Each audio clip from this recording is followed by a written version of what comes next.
សួស្តីប្រិយមិត្តជាទីគោរពរាប់អានកម្មវិធីនេះគឺជាកម្មវិធីដែលអាចជួយដល់បងប្អូនអ្នកលក់ដូរ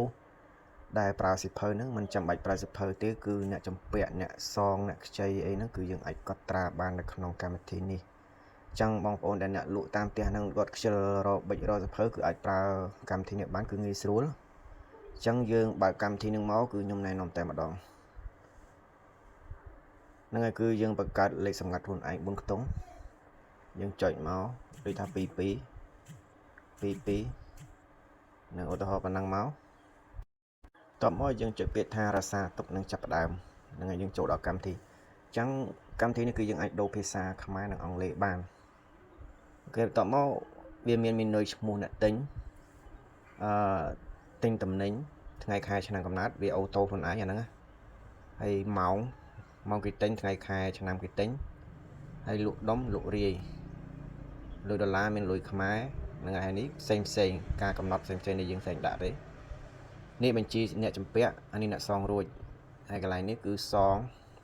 ហ្នឹងហើយសងហើយគឺកន្លែងនេះគឺយើងអាចបោះពុម្ពបានអាចរក្សាទុកឯកសារនឹងបានអូខេតើមកខ្ញុំសាកសេឈ្មោះមួយដាក់ឈ្មោះថាធឿនអញ្ចឹងមកតំណែងអីគេទិញកម្ពុជាសអញ្ចឹងលក់រាយបើលក់រាយយើងដាក់រាយមកគឺចំនួនប៉ុន្មាន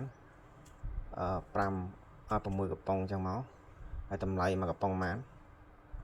3000ហ្នឹងហើយអញ្ចឹងលុយសរុបឲ្យអ្នកខាងក្រោមអ្នកលុយសរុបឲ្យអញ្ចឹងហើយគាត់យើងចង់ទៅសេអីចំណាំក៏បានដែរកន្លែងនេះបើយើងមិនទៅសេក៏ឲ្យទៅហ្នឹងហើយអញ្ចឹងហើយយើងប្រតិបត្តិការមកបបអូខេឥឡូវវាចូលមកកន្លែងចម្ពាក់បានន័យថានេះគឺអ្នកចម្ពាក់អញ្ចឹងហើយយើងទៅសេឈ្មោះឧទាហរណ៍មួយទៀតមកដាក់សុខភាពទិញអីគេវើយើងលក់រាយដែរលក់ដុំក៏បានដែរនឹងលក់ដុំយើងដាក់មក2កេសក្នុងមួយកេសតម្លៃប៉ុន្មាន120,000អញ្ចឹង120,000មក120,000អញ្ចឹងយើងប្រតិបត្តិការមកអូខេអញ្ចឹងនេះបានហើយអញ្ចឹង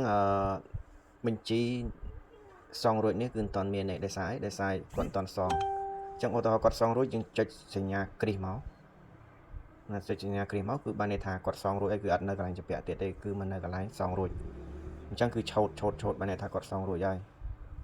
ហ្នឹងហើយយើងចង់លុបក៏បានចង់កែក៏បានឧទាហរណ៍យើងចង់កែអ្នកចម្ពាក់អីចឹងណាយើងអាចកែបាន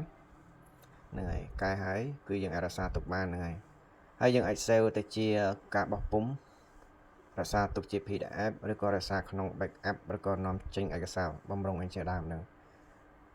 ហើយកម្មវិធីនេះបើសិនបងប្អូនមានន័យថាមតិយ៉ាងណាក៏អាចជួយបន្ថែមហ្នឹងហើយគឺម្ចាស់កម្មសិទ្ធិគឺឈ្មោះស៊ីមសវណ្ណហ្នឹងហើយភូមិត្រពាំងវែង2ឃុំសម្បូរស្រុកសំរងតខេត្តកំពង់ស្ពឺ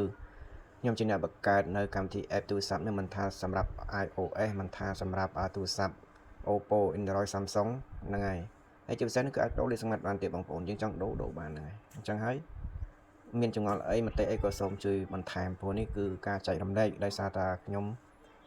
អត់មានការងារអ្វីដែលចាំបាច់ក៏ចែករំលែកចំណេះដឹងនេះហ្នឹងហើយកុំឲ្យវាទុកចោលហ្នឹងហើយគឺចែករំលែកដល់អ្នកទាំងអស់គ្នាបានប្រើផងអញ្ចឹងហើយអ្នកទាំងគ្នាបើចង់បានគឺអាចចុច link Telegram ខាងក្រោមដើម្បីយកកម្មវិធីនេះទៅប្រើប្រាស់រៀងខ្លួនបានតាមរយៈ link Telegram ដែលខ្ញុំដាក់ឲ្យអូខេ